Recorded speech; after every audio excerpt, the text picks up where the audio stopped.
কবর চিৎকার দেয়, চিৎকার। জানি না এই এলাকায় কবরস্থান আছে কিনা। আলী রাদিয়াল্লাহু তাআলা আনহুর কথা সত্য, কবর চিৎকার দেয়, যে তার পাশ দিয়া যায় তাকে চিৎকার দিয়া শোনায়, ইন্তাকালনা মিন দারিল গুরুর। শোনো শোনো, আমরা ধোঁকার ঘরের থেকে বাহির হয়ে চলে আসছি। আমাদের সব সম্পর্কগুলো ধোঁকা ছিল, ধোঁকা। দেখাবো চোখে আঙ্গুল দিয়া কেমন ধোঁকা। এইখানে একজনও হবে কিনা আমি জানি না, প্রতিদিন 2 রাকাত নামাজ মা বাবার জন্য পড়ে, প্রতিদিন শুধু 2 রাকাত নফল মা বাবার জন্য পড়ে। আর হাতটা উঠায় বলে, মালিক এই 2 রাকাত দুইজনরে 1-1 রাকাত করে দিয়া দিও। পড়ি তাইলে দোকানা তো কি, বাপের সব রাইখা দিলাম, গায়ের কাপড়টা পর্যন্ত খুইলা রেখা দিলাম, সস্তা কাপড়ে পেঁচায়া নিজের সবচেয়ে বড় দায়িত্ব মনে করা কবরে ঢুকায়া দিলাম। আজ পর্যন্ত 2 রাকাত নামাজে অভ্যস্ত হইলাম না। শুধু 2 রাকাত নামাজ, 2 রাকাত, বেশি না। একজনও এখানে অভ্যস্ত নাই যে ডেলি আমি 2 টাকা মা বাবার নামে সৎকা করি, ডেলি, পার ডে। এটা আমার নিয়ম, আমার অভ্যাস। 1 টাকা মা, 1 টাকা বাবা, ডেলি 2 টাকা দেই, 2 টাকা। একজনও হাত উঠাইতে পারবেন? তাহলে আলী রাদিয়াল্লাহু তাআলা আনহুর কথা সত্য, আলী রাদিয়াল্লাহু তাআলা আনহুর কথা সত্য, এটাই চির সত্য। কবরের চিৎকারই সত্য, ইন্তাকালনা মিন দারিল গুরুর।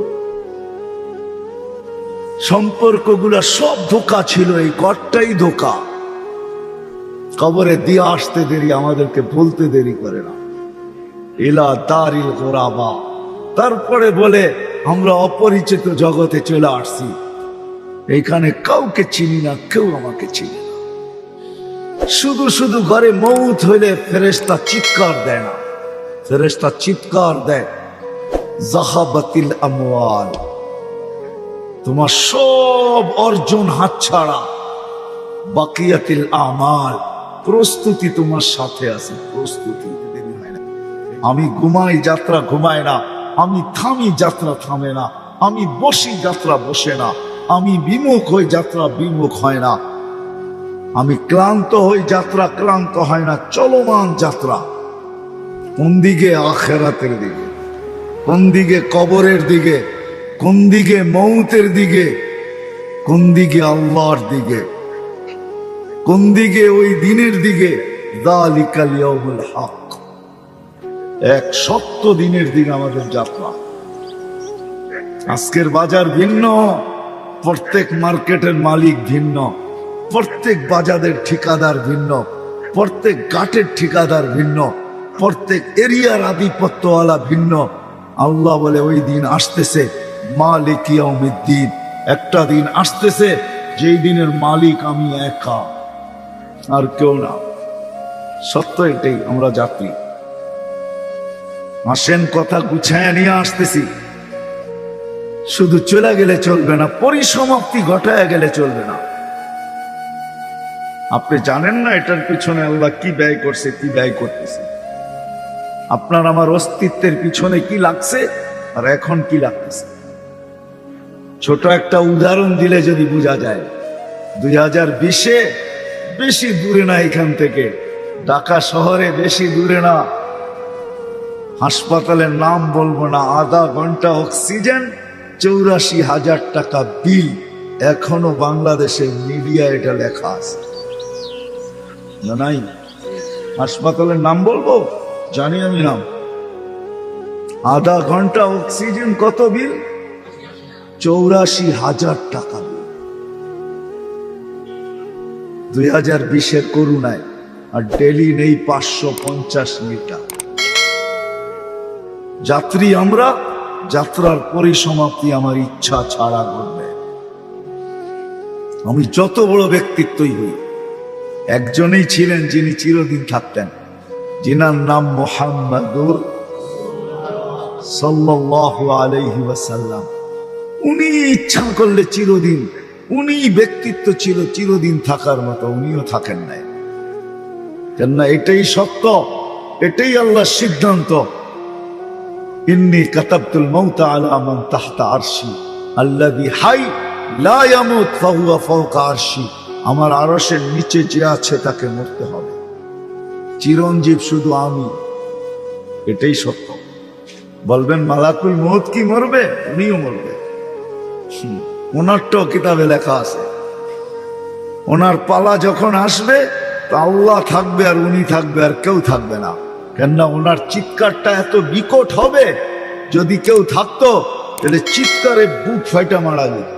উনি একটা চিৎকার দিবে আর জমিনে পড়বে আর বলবে বিইজ্জাতিকা ওয়া জালালিক, আল্লাহ তোর ইজ্জত আর জালালের কসম, লাউ আলিমতু সাকরাতাল মাউত মা কাবাসতু আরওয়াহাল মুমিনিন। মৃত্যুর এত যাতনা আমি যদি জানতাম তো মোমেন মুসলমানকে এত কষ্ট দিয়ে নিয়ে আসতাম। প্রস্তুতি নিয়ে যেতে হবে, প্রস্তুত হয়ে যেতে হবে, গুছায় নিয়ে যেতে হবে।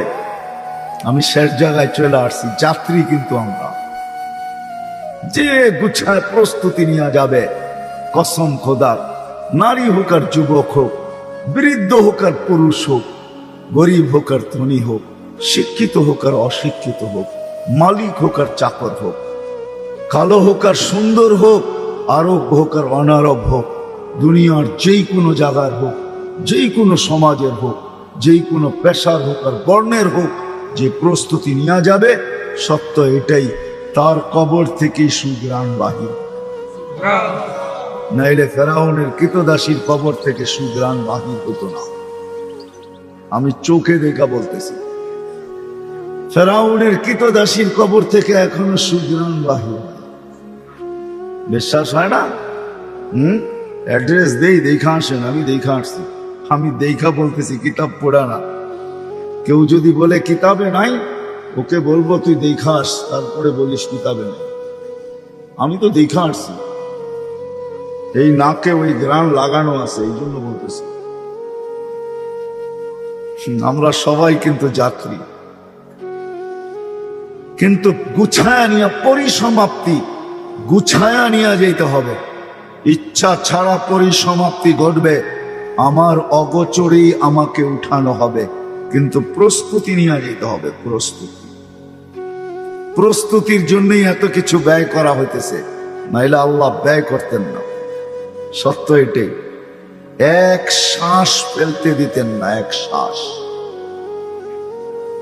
এক শ্বাস নিতে দিতেন না। কোরআনে বলেও দিছে আনতুমুল ফুকারা আল্লাহু আল গনিয়ুল হামিদ। তোমরা শ্বাসে শ্বাসে আমার মুখাপেক্ষী, কদমে কদমে, পলকে পলকে তোমরা আমার মুহতাজ। আস্তুরুকা, আমি সুরক্ষিত করি বিদায় তোমরা সুরক্ষিত। আমি যদি সুরক্ষা না করতাম তাহলে তোমরা কোনোদিন সুরক্ষিত হইতে না। আনজিল রহমতি ইলাইকা নাজিল, 24 ঘন্টা আমার রহমত নাজিল হইতে থাকে। তুমি কি করো ওটা ভিন্ন কথা, কিন্তু আমি রহমত নাজিল করতে থাকবো। আমরা কি করি এটাও বলে দিছেন, মাসিয়াতুকা ইলাইয়া সাইদ, তুমি 24 ঘন্টা নাফরমানি পাঠাইতে থাকো, আমি রহমত পাঠাই, তুমি নাফরমানি পাঠাও। 24 ঘন্টা নাফরমানি পাঠাইতে থাকো, চলে যেতে হবে। রূপগঞ্জের মানুষ চলে যেতে হবে, আমরা কিন্তু যাত্রী, কিন্তু গুছায়া যেতে হবে, গুছায়া। যেই কোনো মুহূর্তে আমার অনিচ্ছায়, আমার ইচ্ছা ব্যতীত পরিসমাপ্তি ঘটবে, যেই কোনো মুহূর্ত আমাকে উঠায় নিয়ে যাবে। আসেন, গুছায়া নিয়ে যেতে হবে, গুছায়া, গুছায়া নিয়ে যেতে হবে। সত্য এটাই, যে গুছায়া নিয়ে যাবে, গুছায়া নিয়ে যেতে হবে, প্রস্তুতি নিয়ে যেতে হবে। কেননা সাক্ষাতের থেকে ভাগাও যাবে না। কোরআন এটাই বলে, আফাহাসিবতুম আন্নামা খালাকনাকুম আবাস ওয়া আন্নাকুম ইলাইনা লা তুরজাউন। তোমার ধারণা কি আমার কাছে ফিরবে না? আমি তোমাকে বেষ্টন করে রাখছি, বেষ্টন। তুমি অবরুদ্ধ। নিচে আমার জমিন, উপরে আমার আকাশ। লিল্লাহি মুলকুস সামাওয়াতি ওয়াল আরদ। উপরে যাবেন এটাও আল্লাহ, নিচে যাবেন এটাও আল্লাহ। আল্লাহ বলতে তুমি বেষ্টিত, তুমি অবরুদ্ধ, কোথায় যাবে? আমি ফজরের পরে মার্কাজে নাস্তার জন্য যখন বসছি, তো দুটা ছেলে দস্তরখানে আসছে। চেহারাগুলা কেমন জানি ফ্যাকাশে, চুলগুলা এলোমেলো, জামাগুলা বেশি একটা ময়লা ছয়লা। আমি জিজ্ঞেস করলাম, বাবা তোমাদেরকে দেখলে আর আমেরিকা দেখলে কোনো মিল তো নাই। আমেরিকা মানে রিটেন ক্লিন, ঠিক না? উন্নত তো উন্নতই, ঠিক না? তোমাদের পোস্ট পাস চেহারা সব উন্নত হবে, এই অবস্থা কেন? বলছি, হুজুর গতকাল বিকালে আমরা জেলখানার থেকে আসছি, আমাদের এখানে আপনজন বলতে কেউ নাই। তো আমরা খুঁজা বাহির করছি, এখানে যাব তো যাব কোথায়? ভাবলাম তাবলিগের মার্কাজে যাইয়া উঠি কমসে কম। এরা তো গাড় ধাক্কা দিয়ে বাহির করবে না, বেশির থেকে বেশি এটা করবে, গাড়টি দিয়ে 3 চিল্লায় পাঠায় দিবে, কিন্তু বাহির তো করবে না। তো এখানে চলে আসছি। আমি প্রশ্ন করলাম, তোমরা জেলখানায় গেলে কেন? ওই ঠিক ওই কাহিনী যে আমরা মেক্সিকো দিয়ে ঢুকতেছিলাম, পুলিশের হাতে পড়ে গেছি, জেলখানায় পাঠায় দিছে, কেস চলতেছে, জামিনে চলে আসছি, কেস চলতে থাকবে, জিতলে থাকতে পারবো, নাহলে চলে যাব। আমি বললাম, তোমরা কি 2 জনই ছিলে? বলে না, আমরা বাংলাদেশের 3 জন ছিলাম, আমাদের সাথে বিরাট বড় একটা গ্রুপ ছিল। আমি বললাম, আরেকজন কোথায়? হায় হায়, তাদের জবাব শুনে আমার চোখের পানি চলে আসছে। তারা বলতেছিল, সে মেক্সিকোর জঙ্গলে হারায় গেছে, জানি না তার পরিণতি কি হয়েছে। বাস্তবিকই কোন মার সন্তান 30 লক্ষ টাকা দিয়া ওই পর্যন্ত পড়ছে, হারায় গেছে, কোথায় আছে কে জানে? হতে পারে চিরদিনের জন্য স্বপ্ন ওই জঙ্গলে ডুবেই গেছে। এইখানে সমস্যা তো 60-70 বছর। মৃত্যু আসতে দেরি, অবসান ঘটায় দিতে দেরি হবে না। যদি এই কথা সত্য না হইতো, তাহলে কিতাবে এই কথা কোনোদিন আসতো না। ব্যস্ত মানুষগুলা যখন দুনিয়ার থেকে বিদায় নেয়, রূহ যখন বাহির হয়, যারা সব সময় নিজেদেরকে ব্যস্ত ভাবে আর বলতে থাকে, আমি বড় ব্যস্ত, আমি বড় ব্যস্ত, আমি বড় ব্যস্ত, I am very busy, I am very busy, যারা বলতে থাকে, ডাইনে বামে দেখার যাদের সুযোগ হয় না, আল্লাহ ডাকলেও কোনোদিন কর্ণপাত করে না। আল্লাহ কিন্তু ডেলি 5 বার আমাদেরকে ডাকে। কি বলেন? শুধু 5 বার না, হ্যাঁ, শুধু 5 বার না, আল্লাহ কিন্তু লম্বা একটা সময় নিয়ে আমাদেরকে ডাকেন। আমি আপনাদেরকে উদাহরণ দিতেছি হাদিস থেকে।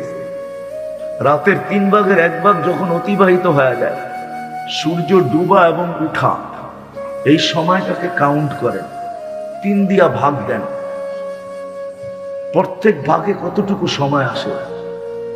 সূর্য ডুবার পরের থেকে যখন এতটুকু সময় অতিবাহিত হয়ে যায়, তো আল্লাহ প্রথম আকাশে চলে আসে, সুবে সাদেক পর্যন্ত আল্লাহ ডাকতে থাকে। কি বইলা ডাকে? যদিও হাদিসের শব্দের তর্জমা আমি অন্যভাবে করতেছি।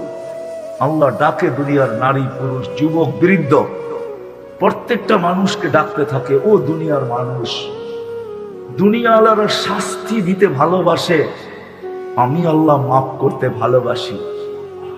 বিদায় আমি চলে আসছি মাফ করার জন্য, তুই হাত উঠাইতে দেরি, আমি মাফ করতে দেরি করব না। দুনিয়া আল্লাহর শাস্তি দিয়া মজা পায়, যদিও শব্দটা আল্লাহর জন্য শোভনীয় না, কিন্তু আমার কাছে শব্দ আর নাই, এই জন্য ওই শব্দই ব্যবহার করতেছি। আল্লাহ বলতেছে, দুনিয়া আল্লাহর শাস্তি দিয়া মজা পায়, হ্যান্ডকাপ পড়ায় মজা পায়, বেড়ি পড়ায় মজা পায়, রিমান্ডে নিয়ে মজা পায়, কাঠগোড়ায় দাঁড় করায় মজা পায়। হায়, আমি আল্লাহ মাফ করা মজা পাই, তুই হাত উঠাইতে দেরি, আমি মাফ করতে দেরি করব না। আল্লাহ সুবে সাদেক পর্যন্ত ডাকতে থাকে। এই 3টাই তো আমাদের বড় সমস্যা, বাত, কাপড়, বাসস্থান। আরো হাজারো প্রয়োজন আছে, এগুলোও সমস্যা। কিন্তু মিটাইতে যে আমরা মাথার গাম পায়েও ফেলি। আরামকে ছেড়া যখন সবচেয়ে বেশি আরাম ওই সময়, ওই মুহূর্তটাকে ছেড়া এই প্রয়োজনগুলো মিটানোর জন্য কর্মস্থলে ছুটতেও দেরি করি না। চাই সেটা মাথার উপরে তুফান হোক, চাই সেটা মুষলধারে বৃষ্টি হোক, চাই সেটা কনকনে শীত হোক, আমরা ছুটতে দেরি করি না।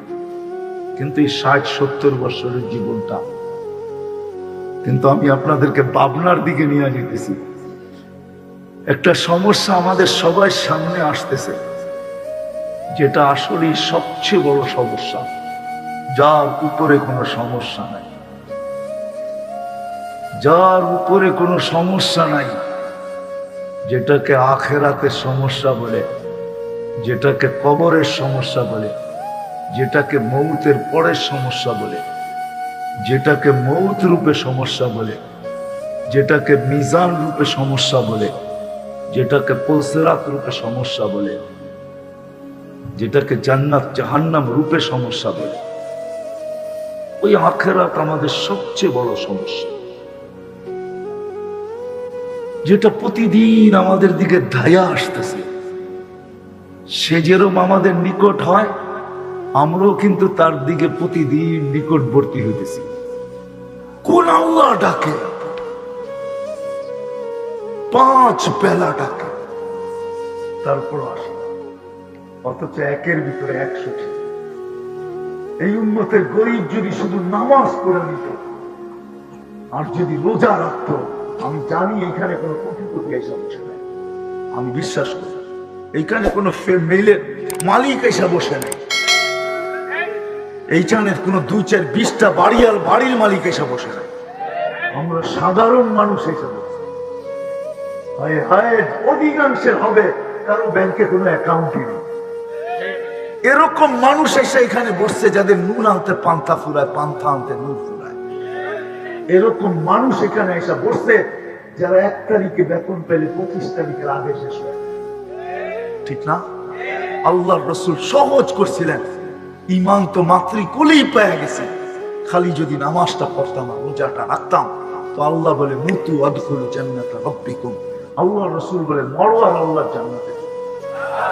এই জন্য শেষ কথা, আজকে থেকে মজমা থেকে ওয়াদা করি, আজকে থেকে নামাজ ছাড়ব, পাক্কা ওয়াদা, পাক্কা ওয়াদা।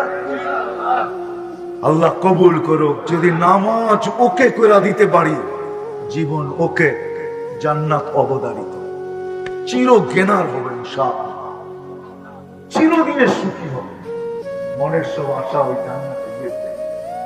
আল্লাহ আমাদের সবাইকে, আর যদি না পড়লাম তাইলেও শোনায়, আব্দুল কাদের জিলানী রহমতুল্লাহ লেখছেন, নাইলে শোনাইতাম না।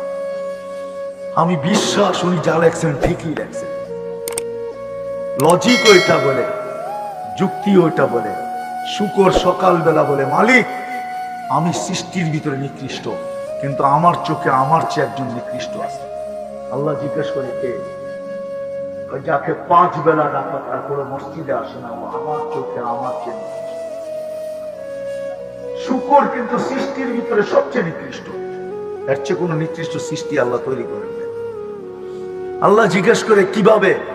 বলছে, মরার পরে আমি মাটি হয়ে যাব, ও জাহান্নামের ইন্ধন হবে, এটাই সত্য। কিয়ামতের দিন সমস্ত প্রাণীকে বলা হবে কোন তোরাবা, কিন্তু মানুষকে মাটি হওয়া বলা হবে না, বলবে উকুদুহান নাস, মানুষকে জাহান্নামের ইন্ধন বানাবে। এই জন্য শুকর বলে, আমার চোখে ও আমার চেয়ে নিকৃষ্ট। তারপরে সে একটা অনুরোধ রাখে, মালিক যখন যখন আমি ঘুমের থেকে উঠবো আর সামনে দৃষ্টি রাখবো, আমার প্রথম দৃষ্টিটা যেন কোনো প্রেরণাজির উপরে না। বাংলাদেশ হওয়ার থেকে নিয়ে 100বার ভূমিকম্প আসছে, একবারও বাংলাদেশে বিপর্যয় হয়। আমার বিশ্বাস আর কোনোদিন হবেও না, যতদিন আমাদের এই পরিবেশ থাকবে, মসজিদের পরিবেশ, নামাজের পরিবেশ, দাড়ি টুপির পরিবেশ, বোরকার পরিবেশ, মাদ্রাসার পরিবেশ, মক্তবের পরিবেশ, হেফজখানার পরিবেশ যতদিন থাকবে, অসংখ্য অতদিন আমাদের দেশে কোনো বিপর্যয় হবে না। করোনা আসছে বটে, কিন্তু দুনিয়ার কোন দেশ একটা দিনও আজ পর্যন্ত দেখাইতে পারবে না যে একজনও মারা যায়। কিন্তু বাংলাদেশের মতো একটা অসচেতন দেশ, আমরা কেউ সচেতন না। দেখেন না, মাস্কের কথা জিজ্ঞেস করলে কত জবাব দেয়, কি জবাব দেয় না? পানের লোকই করোনা চাঁদায় খেয়ে দেয়, ঠিক না? আবার কি বলে, এত বড় বড় দেখায় টেলিভিশনে, এটা নাক দিয়া যাইব না, নাকের ছিদ্র এত বড় না, ঠিক না? কি হ্যাঁ, একটা অসচেতন দেশ, একজনও মাস্ক পরে আসেন না। দুই একজন পড়লেও হয়তো পড়ছে, কিন্তু মাস্কের জায়গায় মাস্ক নাই, মাস্ক গেছে গলা, ওইখানে তো ছিদ্রই নেই, ওইখানে করোনা ঢুকবে তো ঢুকবে কি করে? গলায় লাগায় রাখছে, মাফলার তো নিয়ে আসে নাই, গলাটায় শীত লাগতেছে, এটা কমসে কম মাস্কটা দিয়া গলার শীতটা কমায়, ঠিক না? কি এরকম একটা অসচেতন দেশ, কিন্তু আলহামদুলিল্লাহ ফুলের মালা আসছে তো আমাদের গলায় আসছে। আমরা টানা এক সপ্তাহ দুনিয়াকে দেখাইতে পারছি একজন মারা যায়। আমরা ডিসেম্বরের কথা বলতে, ডিসেম্বরে একটা সপ্তাহ গেছে টানা, বাংলাদেশে একজন মারা যায়, কিন্তু দুনিয়ার কোন দেশ দেখাইতে পারবে না। কেন? আমাদের দেশে একটা আধ্যাত্মিক পরিবেশ আছে, যেটাকে সায়েন্টিফিক পরিবেশ বলে। আধ্যাত্মিক বলতে আমাদের ডিকশনারিতে একটা শব্দ আছে, একটা আধ্যাত্মিক পরিবেশ আছে। এই জন্য আপনাদের কাছে দরখাস্ত করবো, সাধ্য অনুযায়ী এই মাদ্রাসা, এই মসজিদ, এই মক্তব, এই হেফজোখানা যতটুক পারি আমি এদের সাথে সহযোগিতা করবে তো পাক্কা? যতটুক পারি, 1 টাকা দিয়ে পারি 1 টাকা করবো, 2 টাকা দিয়ে পারি 2 টাকা দিয়ে করবো তো। আমি চান্দা উঠাবো না আপনাদের থেকে, শুধু ওয়াদা নিলাম আপনারা এই মহল্লার ভিতরে মাদ্রাসাটাকে সহযোগিতা করেন, যে কটা মক্তব আছে সহযোগিতা করেন। ইনশাআল্লাহ আপনাদের 1-2 টাকার ভিতরে এরকম বরকত হবে, এটার দ্বারাই প্রতিষ্ঠান টিকা থাকবে, এলাকার সাথে প্রতি রাত্রে আকাশের একটা আরশের একটা সম্পর্ক হবে, আমাদের এলাকা ইনশাআল্লাহ বেঁচে থাকবে। এই জন্য তো আমি বলি, রাগ হয়ে যায় কিনা জানি না, এদিক থেকে কথা ওদিক চলে যায় কিনা জানি না। হ্যাঁ, দেখবেন গরিবের শরীরে অ্যান্টিবডি বেশি, অ্যান্টিবডি